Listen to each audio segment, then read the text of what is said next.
falamos de Maria de Betânia, que é a sequência onde ela unge a cabeça de Jesus, preparando, porque ela já sabia que Jesus estava próximo da condenação de nosso Senhor Jesus Cristo, a condenação à crucificação, que ele seria crucificado. Falamos da proposta de Judas, a qual Judas havia vendido, Jesus por 30 moedas. Falamos muito nesse assunto, voltados às nossas fidelidades e infidelidades, sem julgamento ao Judas propriamente. E agora nós estamos na última ceia pascal. É bem verdade que nós não estamos na Páscoa, Já passou, Mas eu faço a pergunta, existe para vocês diferença da Páscoa judaica, a Páscoa católica, e existe Páscoa para o espírita? Às vezes as perguntas mais fáceis são as mais difíceis de serem respondidas, As culturas vão se mesclando, e a gente às vezes perde o parâmetro do que é o quê, se tem um significado para a gente, se não tem. Então é isso que a gente vai conversar um pouquinho essa manhã, sobre essas diferenças, sobre os simbolismos da Páscoa e o que ele pode simbolizar para a gente, verdadeiramente, para nós espíritas. Tem a mesma conotação? Será que a Páscoa judaica tem a mesma conotação que a Páscoa católica? Tem a mesma... Enfim, qual é a conotação? E é em cima disso que a gente vai traçar. Peço a vocês desculpa que eu não estou saindo de uma gripe. Em cima disso a gente vai traçar algumas reflexões, juntos. Todo mundo junto aqui.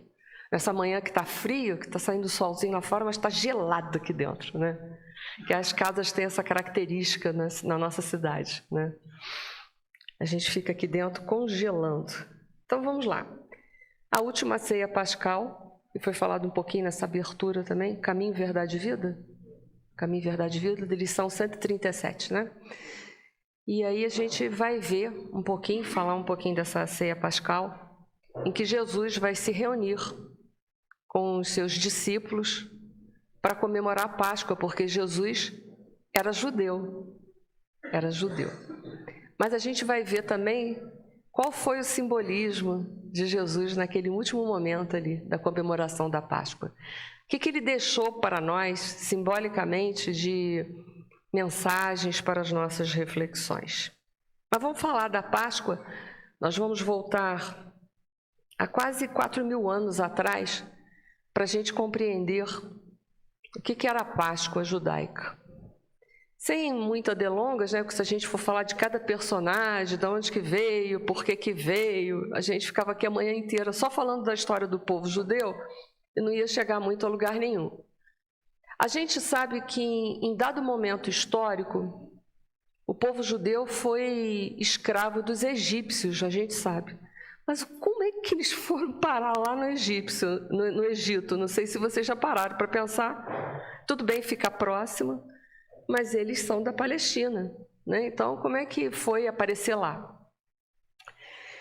Enfim, sem delongas, José, que também era um hebreu, ele acabou se tornando o primeiro-ministro do faraó egípcio, isso há quase 4.000 anos atrás, mais ou menos, Porque historicamente vai dar mais um monte de diferenças de datas históricas, E aí, então, ele lá, sendo o primeiro-ministro do faraó, ele convida o povo dele a sair da Palestina e ir morar no Egito. E o povo vai para o Egito.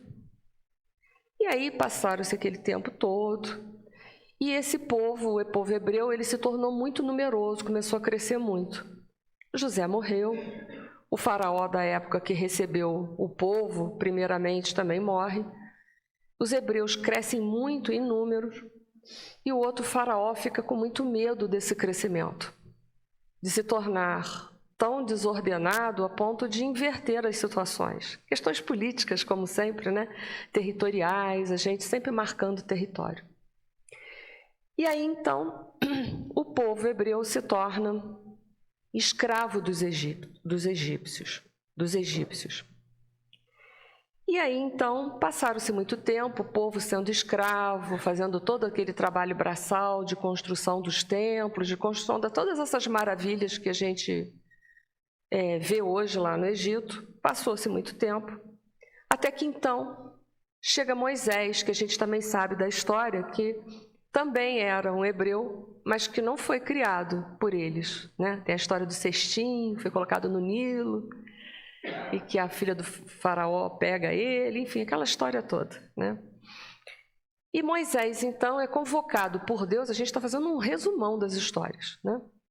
É convocado por Deus para retirar o povo do Egito e retornar com ele para a Palestina. E aí vão ocorrer aquelas 10 pragas que são muito conhecidas, teve acho que novela há pouco tempo aí num desses canais de televisão, que eu não sei, eu não vejo muito esses canais. E ocorre aquelas 10 pragas por quê? Porque o faraó não quer deixar o povo sair de lá. Mais uma vez, né, o povo escravo, mão de obra barata. Isso nos leva a tantas reflexões, né? Porque hoje a gente ainda tem mão de obra barata. É o homem destruindo o próprio homem. A gente não vai ver nos reinos da natureza as espécies se aproveitando uma das outras. Mas nós somos uma espécie que nos aproveitamos uns dos outros e também nos aproveitamos dos irmãos na retaguarda. Então é claro que o faraó relutou para deixar o povo, né, sair de lá. Então tem aquelas 10 pragas, a última foi levar todos os primogênitos, né, e o faraó fica muito mexido com aquela situação toda e permite que o povo saia. E aí Moisés rapidamente arrebanha o povo, sem delongas, e eles marcham na saída, mas no meio do caminho o faraó ele se arrepende, vai perder essa mão de obra barata, né, tranquila, né? Como é que vai ser agora para continuar toda essa ostentação? E o faraó sai atrás. E aí, lembra, tem a abertura do Mar Vermelho. Estou só revendo, assim, estou contando mais histórias para vocês, né?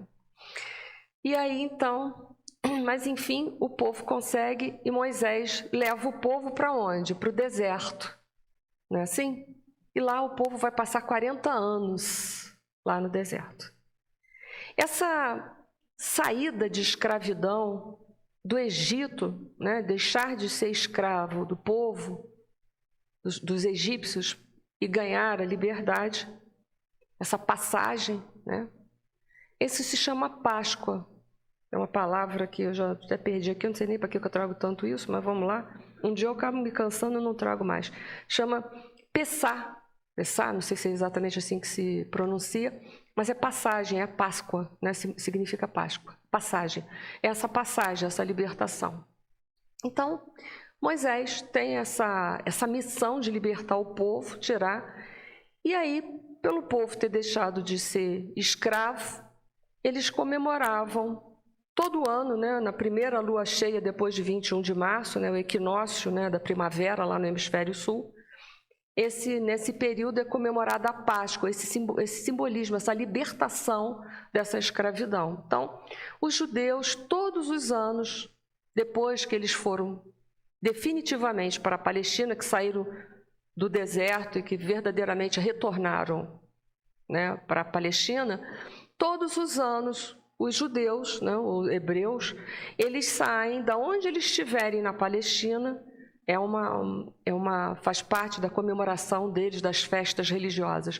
Eles saem, vão na direção do Templo de Jerusalém para comemorar essa Páscoa, essa passagem, essa libertação. Então era assim. E Jesus, então, como é judeu, ele também vai comemorar a Páscoa finalmente, nos seus últimos dias de vida, aqui na terra, entre nós. Vale lembrar que nesse momento que nosso Senhor Jesus Cristo, ele vai comemorar a Páscoa, o povo, os judeus, estão num período de escravidão novamente. Só que agora eles estão escravos dentro da sua própria casa, dentro do seu próprio território, da Palestina. Escravos de quem agora? Dos romanos. Então, fisicamente, nosso Senhor Jesus Cristo, ele também é um escravo romano, fisicamente.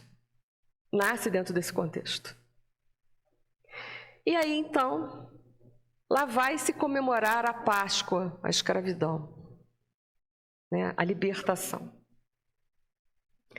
E é nesse período, porque é um período um pouquinho antes que Jesus vai ser condenado, vai sofrer uma condenação simbólica do Sinédrio. Por quê? Porque o povo judeu não tem autoridade política de vida e de morte sobre ninguém, nenhum judeu, que foi retirado deles, eles são escravos agora. Mas toda aquela trama é feita politicamente, a gente falou isso na nossa última palestra, porque Jesus é uma ameaça ao poder político, a um poder temporal político dos judeus, principalmente, e dos romanos também, porque é incutido que ele é um revolucionário e que ele vai querer tomar a terra ali à força. Em cima dessa trama bem urdida, Jesus é condenado, chicoteado, condenado à crucificação, crucificado e vai à morte, por uma questão de trama política.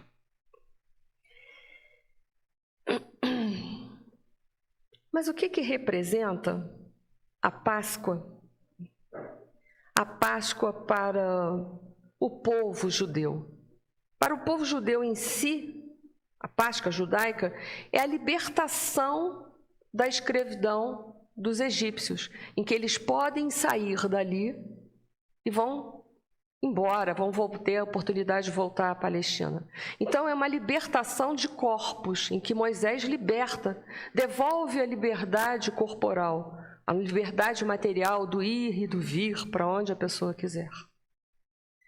Nós temos hoje, dentro da nossa sociedade, a Páscoa judaica, que tem uma conotação, a Páscoa católica, que tem uma forte, ela nos influencia de uma forma muito significativa, mas ela não tem a mesma conotação que tem a Páscoa judaica, não tem.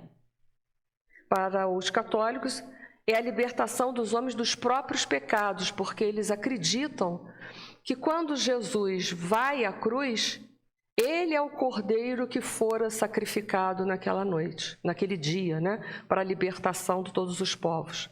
Voltando àquela raízes judaica lá de trás, das 10 pragas do Egito, que eu contei para vocês, que a última era a morte dos primogênitos e por isso que o faraó deixou todo mundo embora. Então, a Páscoa católica acredita que Jesus é o cordeiro que foi oferecido naquela Páscoa para ser sacrificado e que ele libertaria todos nós de todos os nossos pecados. Mas para nós, espírita, vou fazer um hiato aqui. Jesus nos libertou de todos os nossos erros? Quem é que pode nos libertar dos nossos erros? Mas Jesus trouxe todos os ensinamentos para quê? Para facilitar a gente o quê? Se libertar desses erros, desses vícios, que nos deixam atrelados aos ciclos reencarnatórios de dor. Já se passou mais de 2000 anos que Jesus esteve entre nós. Com certeza, todos nós estávamos mais ou menos por lá reencarnados, ou uma grande maioria de nós. Se não estávamos, reencarnaram depois, ouvimos falar das mensagens de Jesus. Olha quantos anos se passaram e a gente ainda não conseguiu assimilar as verdades de Jesus. As verdades que ele trouxe para a gente. Não as verdades de Jesus, né? Ele trouxe as leis de Deus de uma forma mais ampla e mais profunda para o entendimento humano. Então, para nós, não tem a mesma conotação dos irmãos católicos, com todo respeito a eles.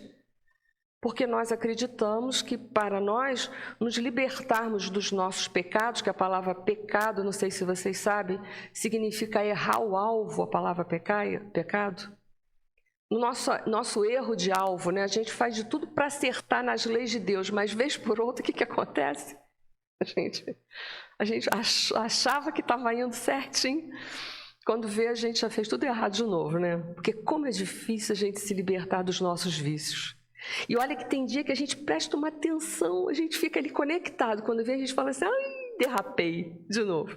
Não tirei 0, mas também não fui no 10. Fiquei aí numa faixa de 5,5, 6, por aí.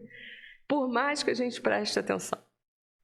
Então, com todo respeito aos irmãos católicos, não tem a mesma conotação que a gente sabe que para a gente se libertar dos nossos erros, é preciso uma coisa de suma importância, o autoconhecimento e a reforma íntima, que também não adianta nada saber quem é, quem somos, se a gente não tem nenhuma pretensão de fazer nenhuma mudança na nossa vida.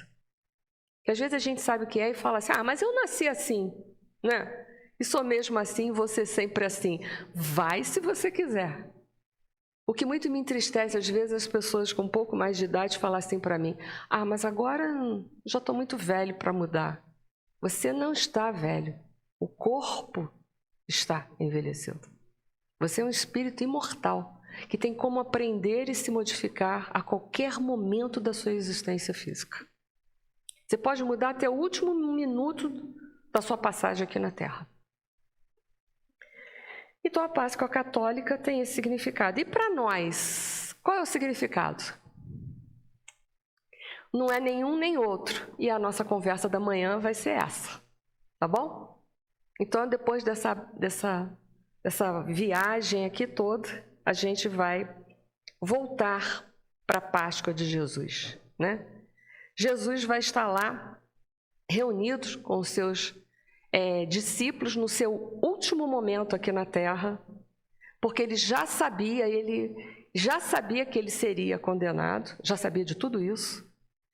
Essa manhã aqui a gente vai dar só uma pincelada, porque quem quiser saber mais sobre a Páscoa vai ter que ler o Evangelho de João, o sermão do cenáculo, que vai falar com detalhes sobre a Páscoa de Jesus. E ali, então, a gente vai ver que Jesus já sabe que ele vai sofrer uma condenação, porque vão julgar que ele quer o poder mundano, o poder político mundano. Mas Jesus falou que meu reino não é deste mundo? Meu reino não é deste mundo. Então, é um reino político, militar, material? Tem características materiais o reino de Deus? Nenhuma característica material. O reino dele é puramente espiritual, eterno, porque o que Jesus quer é fazer com que esse reino de Deus, que é o que ele veio ensinar aqui para a gente, ele possa ser implantado aonde? Para posteriormente ele refletir numa sociedade. Porque se o reino de Deus não estiver dentro de nós, que o reino de Deus é um estado de consciência, se ele não estiver dentro de nós implantado, se nós não implantarmos dentro de nós o templo divino, como a gente vai aqui na Terra ter paz, ter amor, ter confraternização, se nem nós mesmos não estamos em paz, não estamos no amor, não estamos na confraternização? Como nós vamos dar ao mundo algo que nem nós mesmos não temos para dar para o mundo? É isso que nós precisamos pensar. Eu quero muita paz no mundo, eu quero que o mundo seja um lugar melhor. Mas qual tem sido a minha contribuição na construção desse mundo melhor? Quais têm sido os meus princípios? Eu tenho vivido os princípios ensinados por nosso Senhor Jesus Cristo quando não há ninguém para testemunhá-lo? Porque quando há alguém para testemunhar, a gente fala assim, é melhor eu fazer que tem gente me olhando. Pega mal, o que vão falar de mim? E quando não tem ninguém me olhando? Que sou eu comigo mesmo. Então é claro que o reino de Deus, né, ele não tinha essas características humanas, né? Ele não vinha buscar poder terreno, mas ele vinha buscar o quê? transformação interior. Jesus foi uma primeira proposta mais profunda de transformação interior, de uma vivência mais ostensiva das leis de Deus aqui na Terra. As leis de Deus são todas aquelas que são contrárias ao orgulho e ao egoísmo humano. Então, toda vez aonde impera em nosso comportamento um pouquinho de orgulho e egoísmo, eu não estou vivendo integralmente as leis de Deus. E Kardec disse que o orgulho e o egoísmo eram as duas grandes chagas da humanidade terrestre. E será que eu sou uma pessoa orgulhosa e egoísta? É preciso que a gente pare para se deter em relação a isso. Aonde que está o meu orgulho e meu egoísmo nas relações humanas? Porque é essa chaga que me cabe trazer um tratamento. É essa chaga que eu preciso retirar das relações humanas. E aonde a gente pode começar a treinar a cura dessas chagas? Em casa. O lugarzinho difícil é na família, né? Geralmente a gente gosta muito da família no porta-retrato, né? Porque quando a gente está por aqui, a gente pega o porta-retrato e guarda dentro da gaveta. Na família é um grande desafio, porque sempre tem alguém ali que espeta a gente. Mas será que a gente é espeto na vida de alguém? Opa! Porque o outro me espetar não é problema meu, é. Mas eu espetar o outro, bom, aí é problema meu. Será que eu me nego à convivência com alguém na família? Será que tem alguém que me desse muito mal?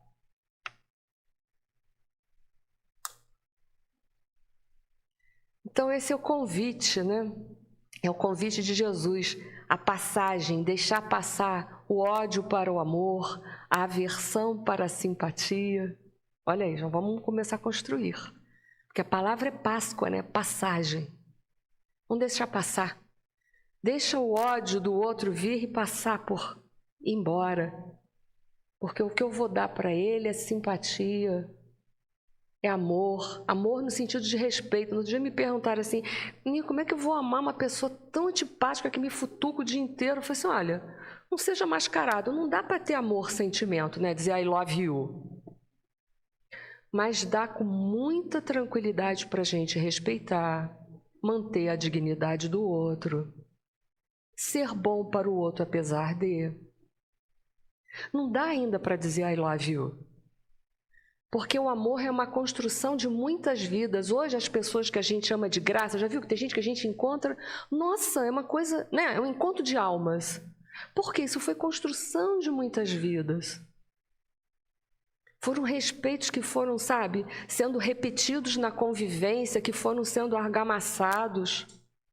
Então não dá para dizer para o inimigo, aquela pessoa antipática assim, I love you, isso é falso. Vamos ser sinceros que não dá. Mas dá perfeitamente para eu ser bom para essa pessoa, ser correta com essa pessoa, ser íntegra com essa pessoa.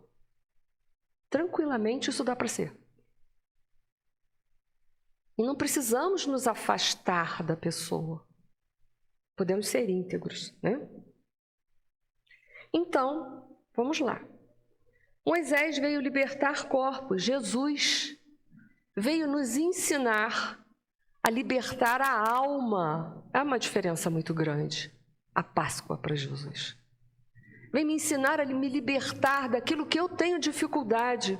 Às vezes a gente tem dificuldade de ser paciente com as pessoas. Não sei se vocês têm essas dificuldades. Tem dia que a gente fala, vou explicar tudo de novo para essa pessoa? Senhor, 1, 2, 3, senão eu perco a reencarnação. Né? Impaciência no trânsito. Às vezes a gente tem, né? Mas essa pessoa não sabe que seta é para ligar, não? Eu agora já consigo falar assim, vai com Deus. né? Aquela pessoa que o sinal acabou de abrir, acabou, ele já está com a mão na buzina. Parece assim, quando fica azul, ele já verde, ele pá na buzina. Você fala, meu filho. Não, meu filho, calma aí que eu já estou aí. Né? E a libertação da alma dessas coisas que são tão egóicas. Por que a gente briga com o outro? Porque a gente se acha muito superior. Por que a gente é assim? Não ligou a seta, como se a gente nunca tivesse esquecido de ligar uma seta. Deu uma fechada, como se nunca a gente tivesse, sem querer, ter dado uma meia fechada, pelo menos, em alguém. Como se nunca a gente tivesse que perguntar a mesma coisa para uma pessoa 1000 vezes porque não entendeu. Mas é o orgulho, né, que faz a gente acreditar que a gente é tão mais do que é na realidade. Essas coisinhas miúdas da nossa vida, que são miúdas que a gente acha, né? Mas é essas que a gente tem que tirar do contexto social. São essas coisinhas. Porque para tirar aquelas grandonas da sociedade, a gente começa tirando as pequenininhas. Porque um prato de sopa quente, como é que a gente come ele? Porque se enfiar a colher lá no fulcro do prato, vai queimar, vai fazer bolha dentro da boca. Mas são essas coisinhas miúdas que a gente precisa tirar. Né? Os maridos com as suas esposas com seus maridos, benzinho. Pela não sei quantas vezes você esqueceu de novo a toalha do banheiro, meu querido. Vai lá dentro, faz esse favor para mim, bota lá no varal. Aquela vontade não era bem de falar isso, né? Querida, você já está 3 horas aí dentro do quarto, se arrumando, querida. Estou tão ansioso para sair com você. Não era bem isso que ele queria dizer, né? Mas é essas coisas que a gente tem que ir levando na leveza do dia a dia. Sabe por quê? Nós temos defeitos horríveis, horríveis. Se a gente tiver coragem de olhar durante um dia, teve um dia que eu falei assim, eu vou prestar bastante atenção no que eu faço o dia inteiro. Eu falei assim, Jesus, no final do dia, eu falei assim, socorro, dá-lhe doutrina espírita. Porque são pequenas coisas que a gente vai fazendo, que a gente acha que é pequeno, que o outro tem que tolerar. Mas será que ele tem? É a pergunta que não quer calar. Será? Eu toleraria isso nele? Não mesmo, não mesmo. Se eu esqueci a toalha no banheiro, foi sem querer. Ele foi de propósito. Não é assim? A gente tem essas implicâncias na vida da gente. Mas é tentar levar a vida o quê? Na leveza, meu amor, ou minha querida, ou meu querido, né? Meu companheiro, sei lá. Se esqueceu lá, meu querido, pega lá, né? Você não está muito afim de falar querido, mas, né? Mas vai treinando que depois fica leve, fica suave. São essas pessoas que estão falando, mas são pequenas coisas, sim, mas são pequenas coisas que vão nos ajudar a compreender uns aos outros, a trabalhar mais com as nossas dificuldades, a fazer com que o nosso orgulho possa ir murchando, que a gente não se ache totalmente perfeito a vida, porque a gente não é mesmo, né? Nem totalmente, nem mais ou menos. A gente não é perfeito. Né? Que a gente tem essa capacidade de olhar para a sociedade sem tanta maldade, mas com as mãos mais dispostas a auxiliar. Outro dia me perguntaram assim, mas eu vou ser bom para essa pessoa que não é? Você é bom ou você não é? Você é um comerciante, não é? Porque se eu vou ser boa com você porque você é boa comigo, isso é um comércio. Difícil mesmo é ser bom com aquela pessoa que você sabe que está com má intenção em relação a você o tempo todo. Mas você saber não é ser bom de ser bobo, né? Porque tem uma diferença. Você saber a bondade, você saber aplicar ela para você não ser ingênuo, mas ser íntegro dentro de uma sociedade. Não estou fazendo a proposta da gente agora ser piegas, ser bobo, mas ser íntegro. Saber o que é certo, é para fazer, com quem é bom e com quem não é bom também devemos. Dentro de uma sociedade. São essas pequenas coisas que a gente está falando aqui, mas isso faz a diferença na sociedade? Muita. Que tem gente que briga e mata por muito menos do que isso aqui que eu estou falando. Olhou torto, pega uma pessoa daquela de um bandido mais violento, você está olhando torto para mim por quê? Pá! Não é assim? Achou que não gostou, que era alguma coisa pessoal. Nós estamos falando disso numa sociedade. Quanta coisa que a gente poderia hoje estar evitando dentro de uma sociedade. Nós vamos consertar o abandono aos idosos, às crianças, aos animais? Nós vamos poder consertar isso tudo sozinhos? Não. Mas a gente pode amenizar de alguns? Então a gente vai fazer isso dentro da sociedade. Porque Jesus veio libertar nossas almas. Libertar de quê? De nós mesmos, do nosso orgulho, do nosso egoísmo, que é grande e que faz essa sociedade ter esta cor, esse panorama que ele tem lá fora. Se eu consigo ir trabalhando com as minhas dificuldades, ainda que pequenas no dia a dia, eu vou ganhando força para trabalhar com os conteúdos mais significativos e difíceis da minha personalidade. São pequenas coisas que vão fazer com que a gente possa modificar. Então, em Mateus capítulo 26, versículo 20 a 29, que é o que nos cabe essa manhã, diz assim: Enquanto comiam, Jesus tomou um pão e, tendo-o abençoado, olha aí, partiu e, distribuindo aos seus discípulos, disse: Tomai e comei, isto é meu corpo. Depois tomou um cálice e, dando graças, deu-lhe dizendo: Bebei dele todos, pois isso é meu sangue, o sangue da aliança, que é derramado por muitos para a remissão dos pecados. Essa é a passagem narrada em Mateus, que com profundidade nós vamos encontrar no Sermão do Cenáculo de João, capítulo 14, 15, 16 e 17. Olha só como é rico. Como João enriqueceu essa passagem de nosso Senhor Jesus Cristo. Nessa mesma última ceia de Jesus, João vai narrar com profundidade, vai falar: há muitas moradas na casa de meu Pai, eu sou o caminho, a verdade e a vida. Eu sou o caminho, a verdade e a vida, disse Jesus. Porque qual era a missão de Jesus aqui na terra? Qual foi? Ensinar o amor, que é a lei de Deus. A lei de Deus é lei de amor, porque Deus é amor. Deus é misericórdia, Ele não é misericordioso, Ele é a misericórdia. Deus é amor, Ele não é amoroso, Ele é amor. Um amor que eu estou longe de entender. Que, como diz o Espírito Lázaro, lá no Evangelho segundo o Espiritismo, no início éramos somente instintos. Quanto mais corrompidos e avançados sensações, quanto mais instruídos e depurados sentimentos. E o ponto máximo do sentimento é o amor.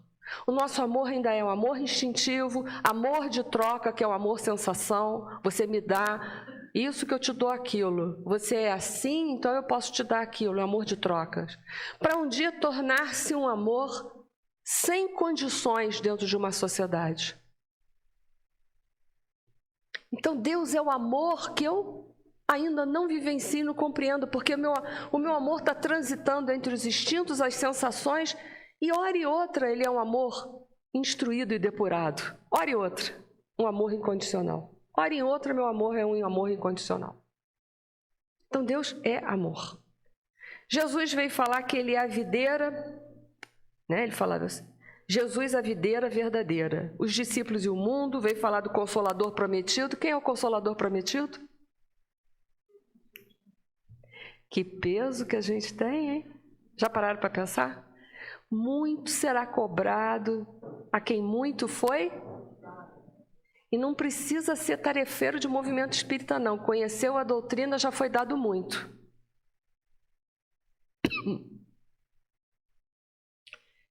E aí vai todas essas passagens de Jesus. Jesus, ele falava que eu sou a videira, né? Porque a videira representava o povo de Israel. Não sei se vocês sabem. O povo de Israel tinha uma missão. Vocês sabem qual era a missão deles? Falar do Deus único, transmitir esse ensinamento para toda a humanidade terrestre sem fronteiras. Eles fizeram isso? Se fecharam sobre eles mesmos. Meu Deus, o Deus é meu, é o Deus que vai me salvar. Vocês são os gentios, estão na boca do inferno. Olha a separação. Nós somos separatistas em algum momento? É só para a gente parar para pensar. Não estou dizendo que vocês são. É só para parar para pensar se a gente estabelece diferenças, castas. Porque a gente ainda vive numa sociedade que ainda é muito movimentada dentro desse sentido. Casta religiosa, casta política, casta de poder financeiro. Não tem, para Deus, não tem a diferença entre um pobre, um miserável e um rico. Todos eles são iguais. E para nós? Então Jesus vinha passar verdadeiramente as leis de Deus aqui na terra para que fossem vividas, mostrando que todos nós podíamos, que ele disse certa vez, vós sois deuses, e o que eu faço, também vocês podem fazer. Ele não colocou num patamar de que o que ele veio viver, só porque ele era um espírito crístico, nenhum de nós podíamos viver. Tanto que isso não foi verdade em momento nenhum, que aqueles que o seguiram depois viveram tudo o que ele viveu, comprovando de que era possível. Vamos dar exemplo? Maria de Magdala, foi? Paulo de Tarso, todos os discípulos, com exceção de Judas, que só mais tarde veio como Joana d'Arc e também conseguiu. Então, é possível viver as mensagens de Jesus? Que exemplos mais nós precisamos? Mas nessa ceia narrada, estou eu voltando de novo, vou e volto para refletir. Jesus tomou do pão, abençoou ele, partiu, distribuiu para os seus discípulos e disse, tomai e comei é meu corpo. Esse pão de Jesus não era o corpo físico dele. O que então poderia representar se não era o corpo físico? Ele abençoa o pão, parte o pão e dá para os seus discípulos e manda comer, que é o corpo dele. O que ele quis dizer que isso?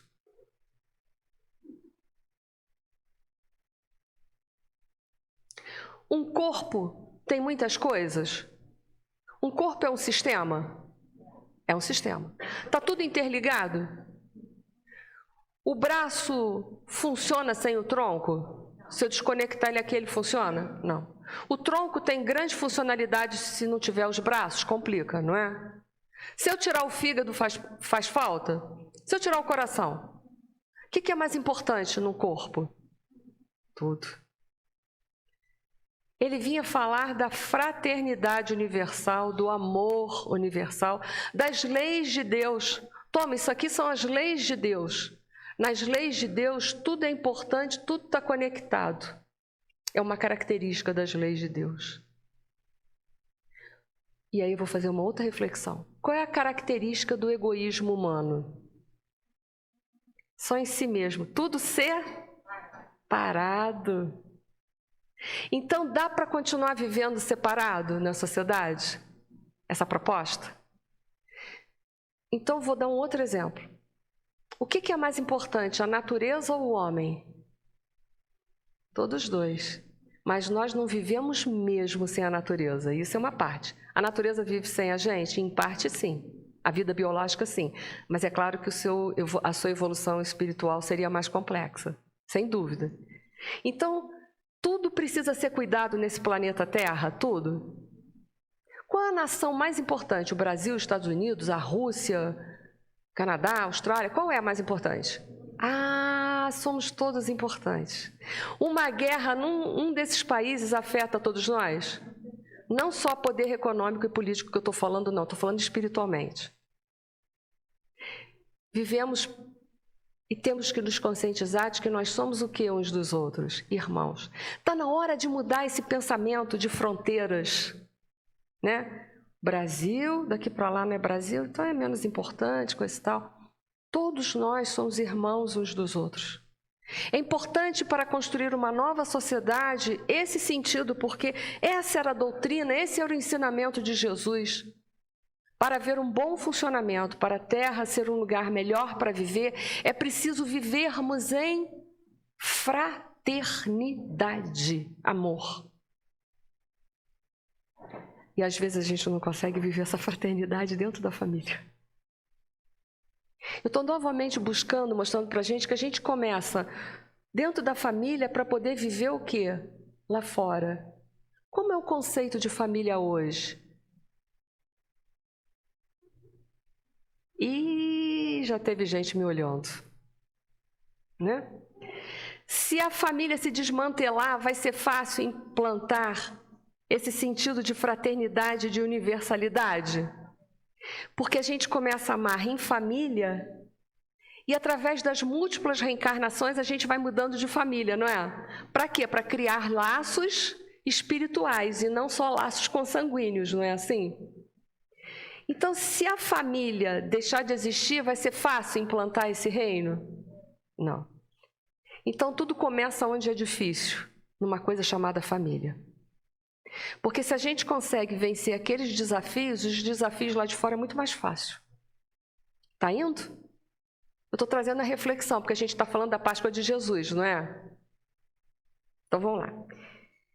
Então, o pão tem essa conotação. O pão que alimenta, né? E aí ele pegou o vinho também. O vinho colocou numa taça e deu para todos eles, dizendo que aquele ali representava o quê? O sangue. Imagina eu me nutrindo de pão. Pão é comida, né? Vamos imaginar. Se eu não tivesse o sangue, esses nutrientes chegariam a todas as partes do corpo? Então eu preciso de algo mais para chegar em todas as partes do corpo. O sangue tem essa função, né? Porque se eu só comesse, aquela comida ficaria ali no estômago, passaria para o intestino e ia embora. Mas se não fosse esses nutrientes levados para o sangue, para todos os lugares, não houvesse essa multiplicação, não haveria como nós sermos nutridos, Seria? Como? O vinho representa a vida espiritual, que são valores espirituais que a traça e o ferrugem não corrompem. Não sei se me faço entender a vocês.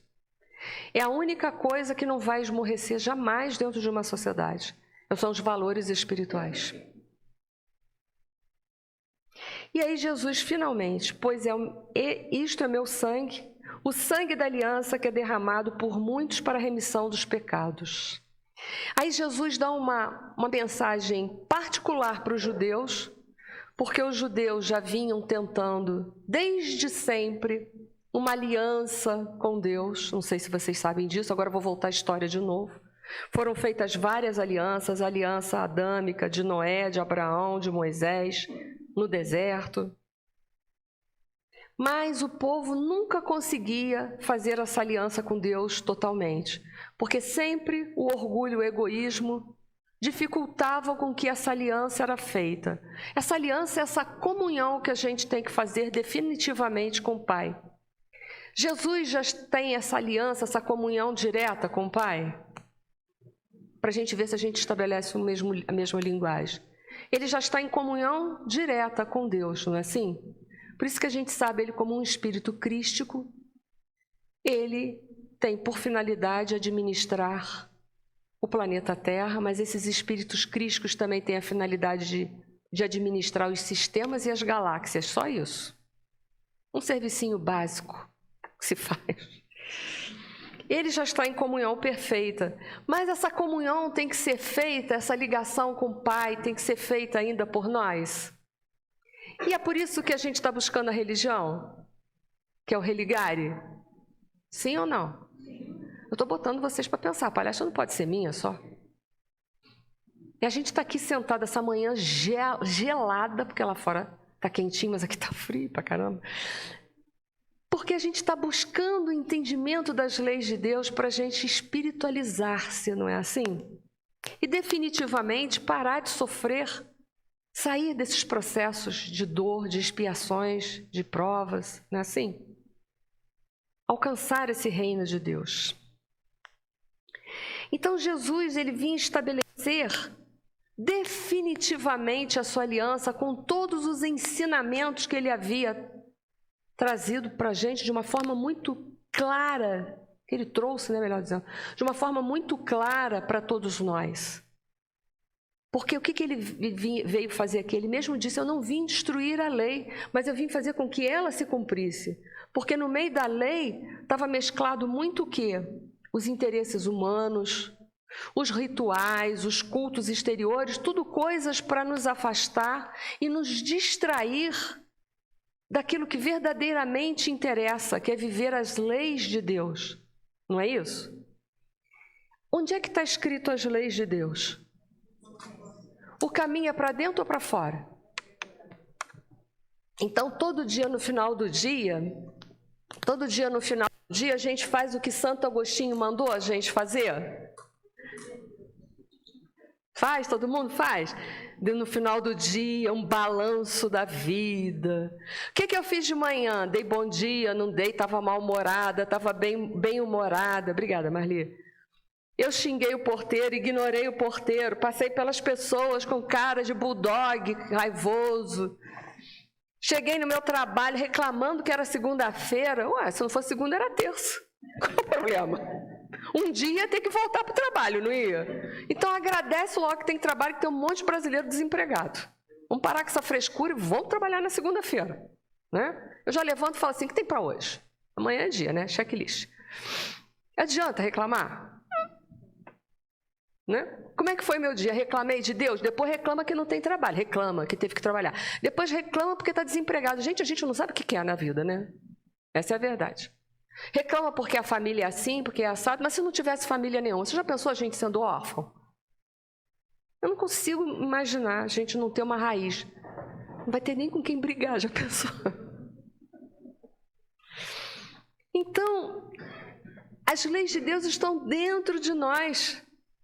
Mas a nossa consciência precisa ser dilatada. O reino de Deus que nosso Senhor Jesus Cristo falou é a vivência dessas leis de Deus que estão dentro de nós, que vai nos levar para uma dimensão maior para a gente sair dos ciclos reencarnatórios de dor, para a gente compreender assim. Então Jesus falou do reino dos céus, do reino de Deus. Reino de Deus, quem falava era Mateus. Reino dos céus, os outros, não sei se vocês sabem. Porque a palavra de Deus não podia ser usada em vão. Então, Mateus, como escreve muito, voltado para os judeus, ele não fala reino de Deus, ele fala reino dos céus. Mas é a mesma coisa, são sinônimos.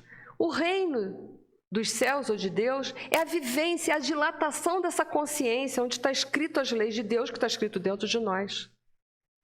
Para que nós pudéssemos nos libertar desse orgulho, desse egoísmo que nos deixa atrelados aos sofrimentos. Mas será que Jesus, quando falou dessa aliança, que particularmente ele fala para os judeus, mas ele tem uma mensagem que é mais universal, todas as mensagens de Jesus são direcionadas para o povo judeu e para toda a humanidade. Será que Jesus também deixou esses ensinamentos ou mandou esses ensinamentos para outras culturas filosóficas religiosas? Sim ou não? O que vocês acham? Tinha que ser ele, né, governador do planeta Terra? Então é claro que ele mandou, a gente vai ver no livro A Caminho da Luz de Emmanuel, ele mandou muitos missionários para outras culturas filosóficas religiosas. Para quê? Para que eles também pudessem se libertar dos ciclos reencarnatórios de dor. Senão essa mensagem seria particularizada, seria só para um povo. Jesus não poderia ter preocupação só com um povo. A sua doutrina não é um corpo em que todos fazem parte, todos são importantes, todos nós fazemos parte e somos importantes? Então Jesus mandou também. Então nós vamos encontrar o nirvana no budismo, que é a mesma coisa, que não é um lugar o nirvana, é uma dilatação de consciência, em que a gente se liberta do ego. Olha que interessante, esse ego, que é onde é alimentado e gerado o orgulho e egoísmo, que gera uma consciência dualística de oposição. Ele mandou isso também para o hinduísmo, o samadhi, que é a mesma coisa, é uma dilatação de consciência. Moksha no hinduísmo, que é a mesma coisa. O Tao, que tem uma outra explicação, mas que são ensinamentos que nos libertam do sansara, que é os ciclos reencarnatórios de dor. E assim foi a fana no sufismo.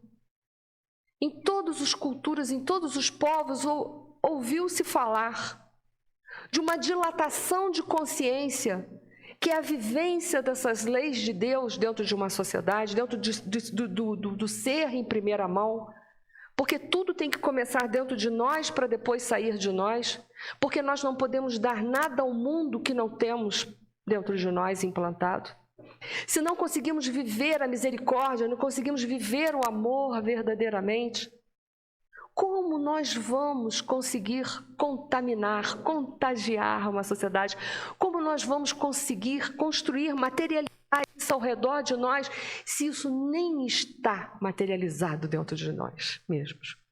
Se a gente não consegue nem conviver com aquele dentro da nossa casa que a gente não suporta, às vezes bota à parte, bota à margem, como a gente vai trabalhar o preconceito na sociedade se nós somos preconceituosos e separatistas dentro dos nossos lares?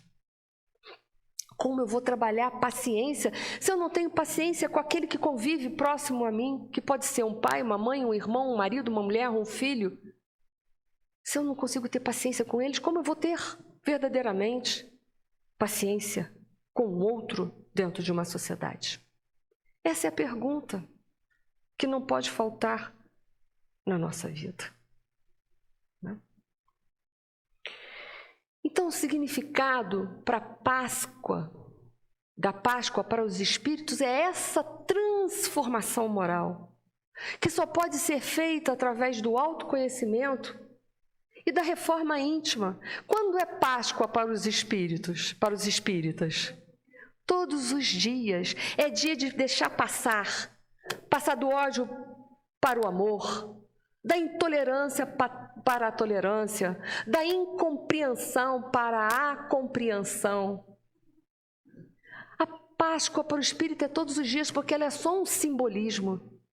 É a libertação desse eu tirânico que ainda está dentro de mim, dessa consciência egóica, que gera em mim uma falsa imagem, fazendo com que eu acredite que eu sou superior aos outros seres que estão ao meu redor, tanto da natureza quanto da própria humanidade terrestre. Essa ilusão que eu vivo de achar essa superioridade, que gera em mim esse egoísmo de querer que eu tenha tudo em primazia e que o outro tenha as coisas secundariamente se sobrar da minha mesa. A Páscoa dos Espíritos é todos os dias, porque foi essa Páscoa que nosso Senhor Jesus Cristo deixou. Ele ofereceu o pão que representa a fraternidade, a vivência em sociedade, a igualdade dos direitos, a equidade. O sangue, que é a vivência dos valores espirituais, que são eternos, é a única coisa que pode fazer com que seja circulado as leis de Deus, é através do nosso comportamento dentro da sociedade. Se a gente quer mudar o mundo, a gente tem que estar firme dentro da sociedade. Não é porque o outro não faz que eu não vou fazer. Se o outro não faz, isso é um problema do outro. Mas eu vou fazer. Então, o significado da Páscoa para o espírita é essa libertação dessa consciência falsa, dessa consciência egóica, que me gera uma série de comportamentos equivocados, arraigados, embasados e originários do orgulho e do egoísmo. Mas que para eu me libertar, eu preciso me conhecer para saber aonde está presente no meu comportamento o orgulho e o egoísmo na sociedade. Por isso que essa manhã, apesar de não ser Páscoa, já ter passado a Páscoa, eu trouxe a Páscoa para a gente pensar um pouquinho sobre ela. Precisamos pensar nos ensinamentos de Jesus. E muito mais do que pensar, tentar viver, gente. Tentar viver onde é mais difícil, onde mais nos futucarem, onde mais nos provocarem. É ali que a gente precisa viver a mensagem deixada por nosso Senhor Jesus Cristo há mais de 2000 anos. Feliz Páscoa para vocês. Obrigada.